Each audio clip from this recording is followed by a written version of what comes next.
Hi hello ಎಲ್ರಿಗೂ ಸ್ವಾಗತ ಸುಸ್ವಾಗತ. ಈ ದಿನದ ಆಸೆ ದಬ್ಬ ಸಂಚಿಕೆ ಏನಾಗಿದೆ ನೋಡೋಣ ಬನ್ನಿ. ಈ ಕಡೆ ಮನೋಜ ರೋಹಿಣಿ ಶೋರೂಮಲ್ಲಿ ನಿಂತಿರ್ತಾರೆ. ಪಾಪ ಆಳುಗಳೆಲ್ಲ ತಿಂಡಿ ತಿನ್ನಕ್ಕೆ ಅಂತ ಹೋಗಿರ್ತಾರೆ. ಬರ್ತಿದ್ದಾಗೇನೆ ಮನೋಜ ಏನು ಕ್ಲಾಸ್ ತಗೊಳ್ತಾನೆ ಅವ್ರನ್ನ. ಏನ್ರಿ ಇಷ್ಟೊತ್ತೇನ್ರಿ ಬರೋದು, ಗೊತ್ತಾಗಲ್ವ ಅಷ್ಟು ಎಷ್ಟೊತ್ತಿಗೆ ಶೋರೂಮಿಗೆ ಬರಬೇಕು ಅನ್ನೋದು, ಇಷ್ಟು ತನಕ ಊಟ ಮಾಡಿಕೊಂಡು ಬರಬೇಕಾ ಅಂದಾಗ, ಸರ್ ಟ್ರಾಫಿಕ್ ಇತ್ತು ಸರ್ ಹಾಗಾಗಿ ಲೇಟ್ ಆಯಿತು ಸರ್, ಸರಿ ಹೋಗಿ ಕೆಲಸ ಮಾಡಿ ಅಂತೇಳಿ ಆ ಕಡೆ ಕಳಿಸ್ತಾನೆ. ಅಷ್ಟರಲ್ಲಿ ಪೂಜೆನೂ ಕೂಡ ನಿಂತಿದ್ರೆ ಅಷ್ಟರಲ್ಲಿ ಮೇಕೆ ಮಂಜ ಬಂದ್ಬಿಡ್ತಾನೆ. ಅಯ್ಯೋ ಪೂಜಾ, ಇವನು ಯಾಕೆ ಇಲ್ಲಿ ಹೇಳಿದೆ, ಏನು ಮಾಡಿದೆ, ಯಾವುದೋ ಮೂಡಲ್ಲಿ ಫೋನ್ ಮಾಡಿ ಹೇಳ್ಬಿಟ್ಟೆ, ಹಾಗಾಗಿ ಬಂದಿದ್ದಾನೆ, ಸುಮ್ಮನೆ ಹೇಗೂ ಮ್ಯಾನೇಜ್ ಮಾಡ್ತೀನಿ ಅಂತ ಹೇಳ್ತಾಳೆ. ಹೇಳಿದಾಗ ಅಷ್ಟರಲ್ಲಿ ಮೀನಾ ಕೂಡ ಬರ್ತಾಳೆ. ಪೂಜಾ, ಮೀನ ಬಂದ್ಲು ಕರ್ಕೊಂಡೋಗಿ ಆ ಕಡೆಗೆ ಎಲ್ಲಾದ್ರೂ ಅಂತ ಹೇಳ್ತಾಳೆ. ಆ ಕಡೆ ವಾರ್ಡ್ರೋಬ್ ಕಡೆಗೆ ಕರ್ಕೊಂಡೋಗಿ ಬಚ್ಚಿಟ್ಕೊಳ್ತಾಳೆ. ಬಂದವಳೆ ಮೀನಾ, ರೋಹಿಣಿಯವರೇ ತಗೊಳ್ಳಿ ಹೂನ ಅಂತ ಹೇಳಿದಾಗ ರೋಹಿಣಿ, ಅಯ್ಯೋ ಸುಸ್ತು ಮೀನಾ, ನಾನು ಇವತ್ತು ತಿಂಡಿ ತಿಂದಿಲ್ವಲ್ಲ ಹಾಗಾಗಿ ಆಗ್ತಾನೆ ಇಲ್ಲ, ಸುಮ್ಮನೆ ನಿಂತ್ಕೊಳ್ಳಿ, ನಾನು ಹೂ ಮುಡಿಸ್ಬಿಟ್ಟು ನಾನು ಕೊಡ್ತೀನಿ. ನಾನು ಹೂ ಮುಡಿಸ್ತಾಳೆ. ಹೂವೆಲ್ಲ ಮುಡಿಸಿದ್ಮೇಲೆ, ಮೀನವರೇ ಬನ್ನಿ ನಾನು ಪೂಜೆ ಮಾಡ್ತೀನಿ. ಇಲ್ಲ ನೀವು ತಿಂಡಿ ತಿಂದಿಲ್ಲ ಸುಸ್ತು ಅಂತೀರ ಅಲ್ವಾ ರೋಹಿಣಿಯವರೇ, ನಾನೇ ಮಾಡ್ತೀನಿ ಅಂತ ಹೇಳಿ ಮೀನಾ ತಾನೇ ಪೂಜೆ ಮಾಡ್ತಾಳೆ. ಪೂಜೆ ಮಾಡ್ಬೇಕಾದ್ರೆ ಬಗ್ಗಿ ನೋಡ್ತಾ ಇರ್ತಾನೆ ಮೇಕೆ ಮಂಜ ಮತ್ತು ಪೂಜಾ. ಇನ್ನೂ ಆಗ್ಲಿಲ್ವೇನೆ ಅಂತೇಳಿ, ಹೋಯ್ತಾನೆ ಇಲ್ಲ ಕಣೆ ಅಂತ ಹೇಳ್ತಾಳೆ ರೋಹಿಣಿ ಪೂಜಾ ಮಾತಿಗೆ. ಸರಿ ಮೀನಾ ಪೂಜೆ ಮುಗಿಸ್ಬಿಟ್ಟು ಈ ಕಡೆ ಬರ್ತಾರೆ. ಮನೋಜ ಬಂದ್ಬಿಟ್ಟು, ರೋಹಿಣಿ ನಾನೆಲ್ಲ ಒಂದು ಕಡೆಯಿಂದ ಥಿಂಗ್ಸ್ ಲಿಸ್ಟ್ ಎಲ್ಲ ಮಾಡ್ಕೊಬರ್ತೀನಿ ಅಂತೇಳಿ ಅಂದಾಗ ರೋಹಿಣಿ, ಮನೋಜ್ ಏನಕ್ಕೆ ನೀವು ಒಂದೊಂದಾಗಿ ಥಿಂಗ್ಸ್ ಲಿಸ್ಟ್ ಮಾಡ್ಕೋತೀರಾ, ಲೆಡ್ಜರ್ ಇದೆಯಲ್ಲ ಅದರಲ್ಲೇ ಎಂಟ್ರಿ ತಗೊಳ್ಳಿ, ಬೇಡ ನಾನು ಕಣ್ಣಾರೆ ನೋಡಿ ತಗೋಬೇಕು ಅಂತೇಳಿ ಮನೋಜ ಅಂತಾನೆ. ಹಾಗಂದ್ಬಿಟ್ಟು ಮೀನನ್ನು ನೋಡಿಬಿಟ್ಟು ಮನೋಜ, ಇವ್ರದ್ದು ಹೂವಿನ ಲೆಕ್ಕ ಸರಿಯಾಗಿ ಇಟ್ಕೊ, ಆಮೇಲೆ ಅದು ಬೇರೆ ಜಡ್ಜರೆ ಹಿಡ್ಕೊಂಡು ಕಿತ್ತಾಡೋಂಗಾದತ್ತು, ಸರಿ ಇಲ್ಲ ಇವರು ಅಂತೇಳಿ ಹೇಳ್ತಾನೆ. ಮೀನ ಪಾಪ ಒಂಥರ ಮುಖ ಮಾಡ್ಕೊಳ್ತಾಳೆ. ಈ ಕಡೆ ಅಷ್ಟರಲ್ಲಿ ನೀನು ಹೋಗ್ಬೇಕು ಅನ್ನೋ ಅಷ್ಟರಲ್ಲಿ ಸೂರ್ಯ ಚೇತನ್ ಕರ್ಕೊಂಡು ಬರ್ತಾನೆ ವಾರ್ಡ್ರೋಬ್ ನೋಡೋಕ್ಕೆ ಅಂತೇಳಿ. ಬರ್ತಿದ್ದಾಗ ಮುಗಿದೋಯ್ತು ಏನು ಕತೆ. ಪೂಜಾ ಇದ್ದಳು, ಏನು ಮಾಡಿದೆ ನೀನು, ಏನಕ್ಕೆ ಬರಬೇಕಿತ್ತು ನೀನು ಇಲ್ಲಿ, ಯಾವ ಹುಡುಗಿ ರೇಕ್ಸ್ ಬಂದಯ್ಯ ನೀನು, ಅಯ್ಯೋ ಹಂಗೆಲ್ಲ ಅನ್ಬಡ್ಕಣವ, ನಾನು ನನ್ನ ಹೆಂಡತಿ ಒಬ್ಳನ್ನ ಬಿಟ್ಟಿನಿ ಯಾರನ್ನೂ ಕಣ್ಣು ನೋಡೋಕ್ಕಲ್ಲ, ಮತ್ತು ಇನ್ನೇನಯ್ಯ ನಿಂದು, ಯಾವ ನಕ್ಷತ್ರವಯ್ಯ ನಿಂದು ಅಂದಾಗ, ಅರ್ಚನೆ ಮಾಡ್ಸಕ್ಕ, ಅರ್ಚನೆ ಬಂದು ನಾಯ್ಕೊಂಡು ಹಂಗೆ ಕಚ ಚೂಮ್ದು ಬಿಡ್ತೀನಿ ನಾನು, ಸುಮ್ಮನೆ ನಿಂತ್ಕೊಬಿಡು, ಅಯ್ಯೋ ಯಾಕವಂಗಂತೀಯ, ಮತ್ತು ಇನ್ನೇನು ಮತ್ತೆ ನಡಿ ಇಲ್ಲಿ ಅಂತ ಹೇಳಿ ನಿಲ್ಲಿಸ್ಕೊಂಡಿರ್ತಾಳೆ. ಅಷ್ಟರಲ್ಲಿ ಸೂರ್ಯ ಬಂದ್ಬಿಟ್ಟು, ಲೇ ಪೆಂಗ್ಯ, ವಾರ್ಡ್ರೋಬ್ ನೋಡ್ಬೇಕಿತ್ತು ಕಣೋ ಇಲ್ಲಿ ಮರದ್ದು ಅಂದಾಗ, ಅದಕ್ಕೆ ರೋಹಿಣಿ ಇದ್ದವಳು, ಟೀಕ್ತಾ ಅಥವಾ ಬೇರೆ ಯಾವುದಾದ್ರೂ ಮರದ್ದ ಅಂತೇಳಿ ಕೇಳ್ತಾಳೆ. ಕೇಳಿದಾಗ, ಟೀಕು ಪಾಕು ಅವೆಲ್ಲ ಬೇಡ ಕಣಮ್ಮ, ಅವೆಲ್ಲ ಬೆಲೆ ಬಾಳವೆಲ್ಲ, ನಮ್ಮ ರೇಂಜಿಗೆ ತಕ್ಕನಾಗ ತೋರ್ಸಮ್ಮ, ನಾವು ಬಡವರು ಅಂತೇಳಿ ಹೇಳ್ತಾನೆ ಸೂರ್ಯ. ಸರಿ ಹಾಗಾದರೆ ಬನ್ನಿ. ಇನ್ನೂ ಅಷ್ಟರಲ್ಲಿ ಮನೋಜ ಇದ್ದವನು, ಅಲ್ಲ ಇವರು ನೋಡಿದರೆ ತಗೊಳ್ಳೋ ಮಟ್ಟಕ್ಕೆ ಕಾಣ್ತಾರ ಅಂದಾಗ, ಲೈ ಪೆಂಗ್ಯ, ನಿನ್ನನ್ನು ನೋಡಿದ್ರೆ ನೀನು ಈ ಶೋರೂಮ್ ಓನರು ನಂಗೆ ಕಾಣ್ತೀಯಾ, ಹಂಗೆ ಅವರುವೆ, ಸುಮ್ಮನೆ ನಿಂತ್ಕೊಳ್ಳೋ ಅಂತ ಹೇಳಿ ಗದರಿಸ್ತಾನೆ. ಆಯ್ತು ಹೋಗು, ನಿನ್ಗೆ ಯಾರು ಮಾತು ಕೊಡ್ತಾರೆ ಅಂತೇಳಿ ಮನೋಜ ಅಂತಾನೆ.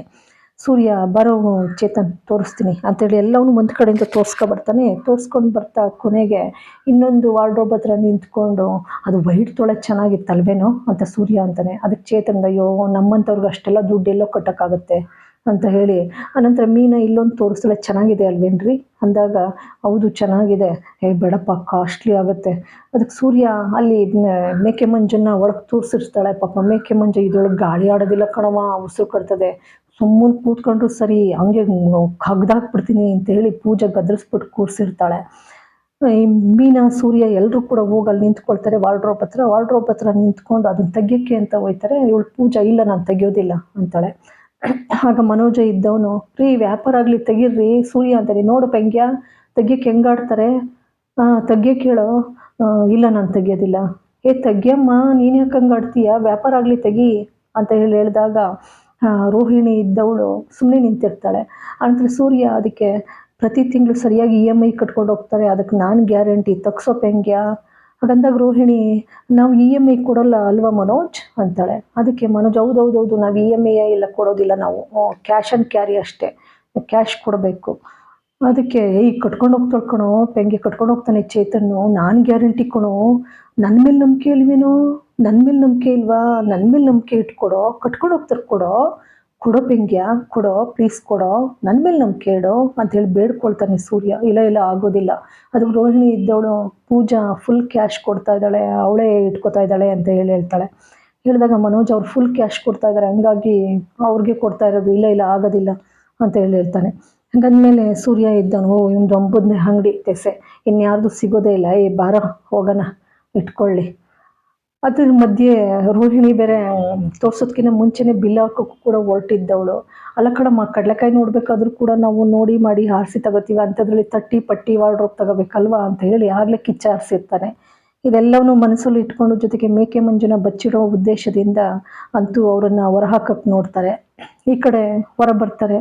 ಅಲ್ಲ ಬಂದವನೇ ನೋಡು ಎಂಥ ಅವಮಾನ ಮಾಡಿಬಿಟ್ಟ, ಹಾಂ ಈ ನನ್ನ ಮಗ ಅಲ್ಲ ಕಣೆ ಮೀನಾ, ಹಾಂ ಅವಳ ಹಿಂಡಲ್ಗ ಜೈಲಲ್ಲಿರೋಳಂಗೆ ಆಡ್ತಾಳ ಅವಳು ತಕ್ಕದಿಮ್ಮಿ ಅವಳು, ಹಾಂ ಸರಿಯಾಗವಳೆ ಮಾತ್ರ.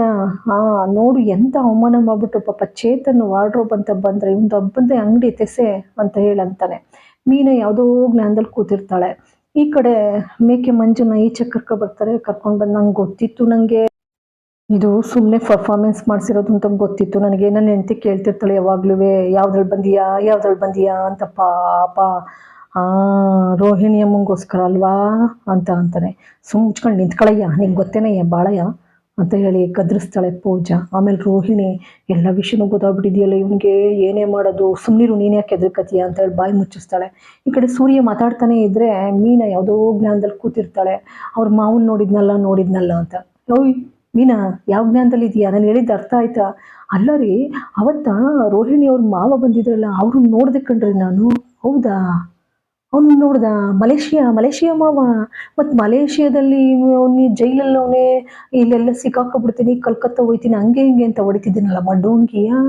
ಅವತ್ತೇ ನಾನು ಇವಳು ತಕ್ಕದಿಮಿತ ಏನೋ ಮುಚ್ಚಿರ್ತಾಳೆ ಅಂತ ನಂಗೆ ಗೊತ್ತಿತ್ತು, ಅನುಮಾನ ಇತ್ತು. ರೋಹಿಣಿ ಅಲ್ಲಿ ಕೇಳಿಸ್ಕೊತಾ ಇರ್ತಾಳೆ, ಅವಳು ಜಂಗಾಬಲ್ವೇ ಹುಡುಗೋಯ್ತದೆ, ಬೆವರಕ್ಕೆ ಶುರು ಮಾಡ್ತಾಳೆ, ಇನ್ನು ಎಲ್ಲ ಸತ್ಯ ಹೊರಬರ್ತದೆ ಅಂತ ಹೇಳಿ. ಈ ಕಡೆ ಸೂರ್ಯ ಅದಕ್ಕೆ ಹೇಳ್ತಾನೆ, ಅಲ್ಲ ನನಗೆ ಗೊತ್ತಿತ್ತು, ಅದಕ್ಕೆ ಏನೋ ಐತೆ ಪೌಡ್ರಮ್ಮಂದು ಅಂತ ನೋಡು. ಅವನ್ನ ಅವತ್ತೆ ಬಾಯಿ ಬಿಡ್ಸೋಕ್ಕೆ ಎಂಡ ಕುಡ್ಸಿ ನೋಡಿದೆ, ಆದರೆ ತಪ್ಪಿಸ್ಕೊಬಿಟ್ಟ ನೋಡು. ಸಿಗ್ಲಿ, ನಾನು ಮಾಡ್ತೀನಿ. ಇವಳ ಮೇಲೆ ಒಂದು ಕಣ್ಣು ಇಟ್ಟಿದ್ದೆ ಮೀನಾ, ನೋಡು ಬಿಡೋದಿಲ್ಲ, ನಾನು ಪತ್ತೆ ಹಾಕ್ತೀನಿ ಅಂತ ಹೇಳ್ತಾನೆ. ಇಲ್ಲಿ ಇವಳು ಬೆವ್ತೋಯ್ತಾಳೆ ರೋಹಿಣಿ. ಇಲ್ಲಿಗೆ ಒಂದು ಸಂಚಿಕೆ ಮುಕ್ತಾಯವಾಗ್ತದೆ. ನಿಮ್ಮೆಲ್ಲರ ಆಶೀರ್ವಾದ ಬಹಳಷ್ಟು ಮುಖ್ಯ. ಪ್ಲೀಸ್ ಸಬ್ಸ್ಕ್ರೈಬ್ ಮಾಡಿ, ಶೇರ್ ಮಾಡಿ, ಒಂದು ಲೈಕ್ ಕೊಡಿ. ಮತ್ತೊಮ್ಮೆ ಎಲ್ಲರಿಗೂ ಕೂಡ ಅನಂತ ಧನ್ಯವಾದಗಳು.